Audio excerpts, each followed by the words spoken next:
बुढीले पकाएर भक्कु मलाई खुवाउने भए आज भात पनि राखिदिनु भन्दै थियो पर्दैन ढिँडो मात्रै भइहाल्छ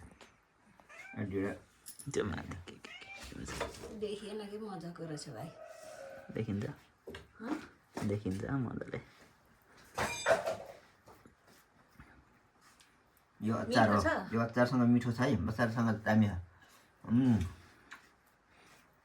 मिठो छ मिठो के को सुँगुरको मासु सुँगुरको मासु पनि रहेछ सुँगुरको मासु छ 115 केजीको मासु सुँगुरको मासु नि टिसुलो मम्मी पनि पर जानु न बस्नु एक धानी सुँगुरको मासु र भान्से नि त मम्मी एक कुराको होइन खाना पनि एक कुराको आज खुवाएर भक्कु पर घरै बोक्नु छ यो खाएपछि त निकै डर हुने भयो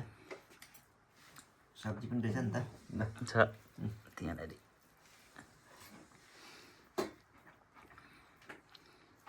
खाना पनि राखिदिनु म खाना चाहिँ नखा मलाई यति भए पुग्छ मलाई यस्तो सागहरू खानु पाए के भएन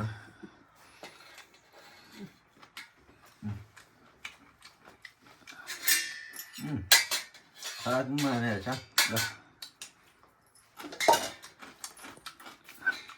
हुन्छ छोटो छोटो बनाएको सिमीको तरकारी छ खान्न एकछिन काउलीको सिमी काउली कालो दाल ढिँडो साह्रै स्वादिलो छ